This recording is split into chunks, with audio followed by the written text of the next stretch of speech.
Okay, we're reading A Course in Miracles, Chapter 8. Chapter 8 is called The Journey Back, and this section is Section 5, The Undivided Will of the Sonship. Can you be separated from your identification and be at peace? Dissociation is not a solution, it is a delusion. The delusional believe that truth will assail them, and they do not recognize it because they prefer the delusion. Judging truth as something they do not want, they perceive their illusions which block knowledge. Help them by offering them your unified mind on their behalf, as I am offering you mine on behalf of yours. Alone we can do nothing, but together our minds fuse into something whose power is far beyond the power of its separate parts. By not being separate, the mind of God is established in ours and as ours. This mind is invincible because it is undivided. The undivided will of the Sonship is the perfect Creator, being wholly in the likeness of God, whose will it is. You cannot be exempt from it if you are to understand what it is and what you are. By the belief that your will is separate from mine, you are exempting yourself from the will of God, which is yourself. Yet to heal is still to make whole.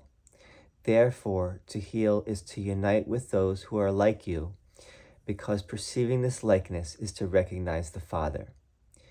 If your perfection is in Him and only in Him, how can you know it without recognizing Him? The recognition of God is the recognition of yourself. There is no separation of God and His creation. You will realize this when you understand that there is no separation between your will and mine. Let the love of God shine upon you by your acceptance of me. My reality is yours and His.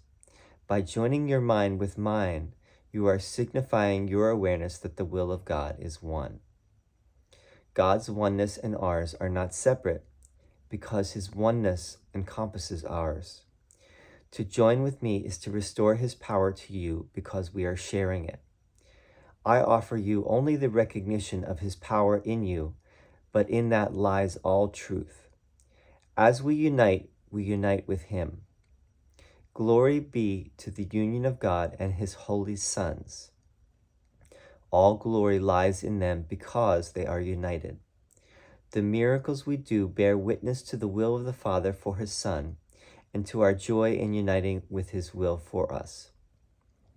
When you unite with me, you are uniting without the ego, because I have renounced the ego in myself, and therefore cannot unite with yours. Our union is therefore the way to renounce the ego in you. The truth in both of us is beyond the ego. Our success in transcending the ego is guaranteed by God, and I share this confidence for both of us and all of us. I bring God's peace back to all His children because I received it of Him for us all.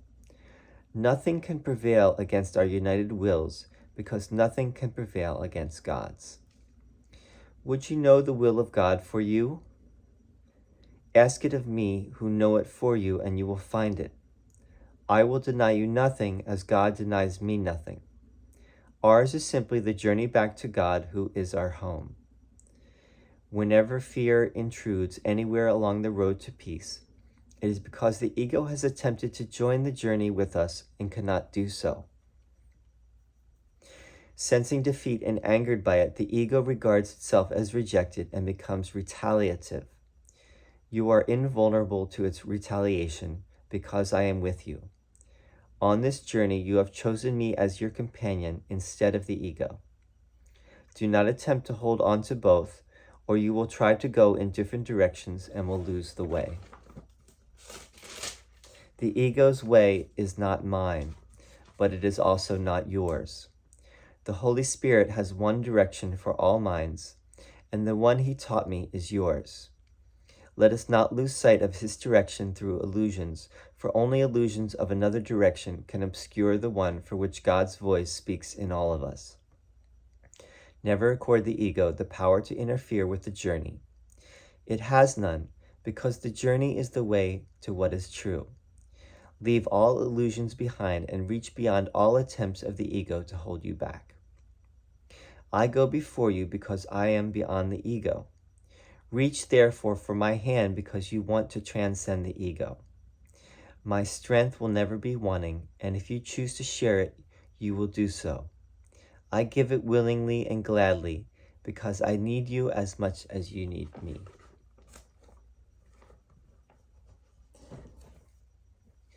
Jesus needs you. So this is called the undivided will of the sonship. I want to just I don't want to cop out, but I also want to say that,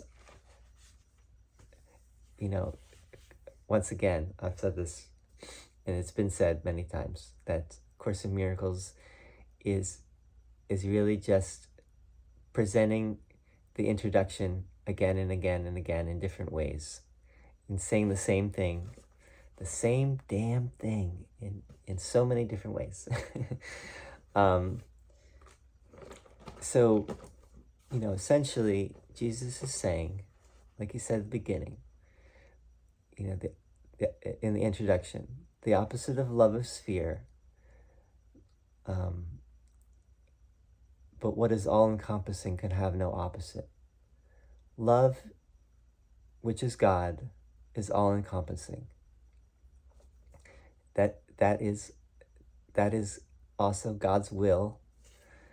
What Jesus is referring to as God's will, and that is the only reality. Everything else is an illusion. And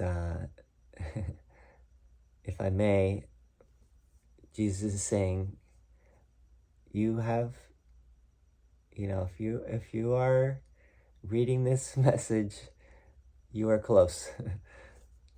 You are so close. And you have chosen love over fear. You have chosen spirit over ego. Keep going. Don't back down. Don't give up. Don't go back.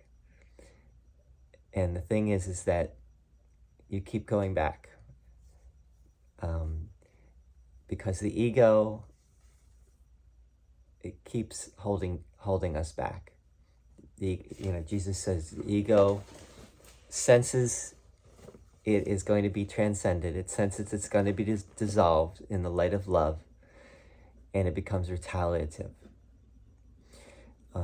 Meaning it will try to remind you of all the things, all the reasons why you're not worthy of love, why you could not be the Son of God.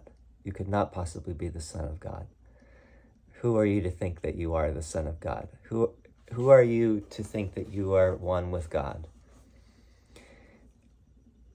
That couldn't possibly be true in a zillion years. And Jesus is reminding you that it is true.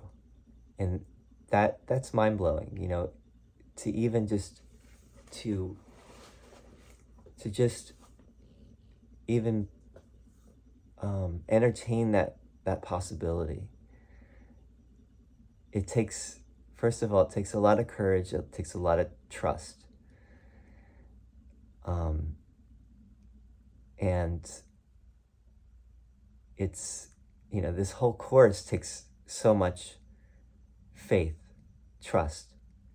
And the biggest, one of the biggest, if not the biggest stumbling block, which Jesus has already pointed out before, is that we do not fully trust the message. It couldn't possibly be true, says the ego. Couldn't possibly be true. And Jesus keeps reminding us it is true. That's why I'm here, to help you get with the program, Deprogramming from the programming that we've been conditioned to believe, which is ego conditioning, the ego programming. And to once and for all follow the way of truth, the way back to the perfect love of God that has never changed, that could never change, and that in the light of the love of God there is no suffering, there is no pain, there is no suffering. There is only the knowing that it is everything and there's nothing else. It's all of these words are very easy, but the acceptance of it is the hardest thing for all of us.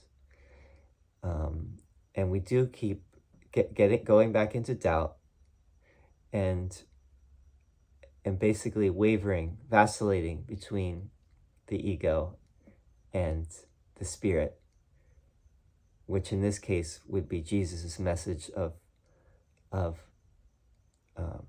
what's called salvation or redemption.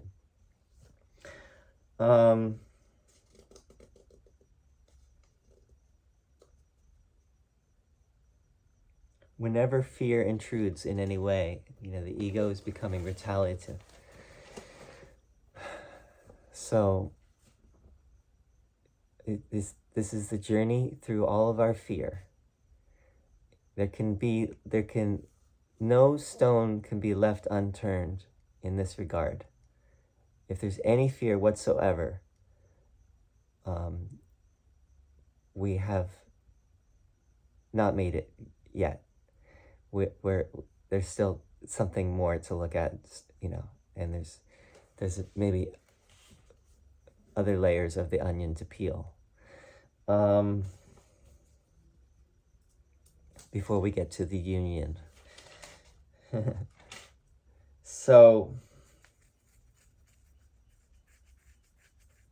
what else to say here? The Holy Trinity is holy because it is one. If you exclude yourself from this union, you are perceiving the Holy Trinity as separated. So we are an integral part of the Holy Trinity, and ultimately the Trinity is only one. There can be only one. There isn't even three. There's only one. God, the Holy Spirit, and the Son of God, which is us, which is all of us, are all one. There's no separation. This is again, it's mind-blowing. And ultimately, again, we have to look at we have to be vigilant only for God and His kingdom, which means to ask ourselves,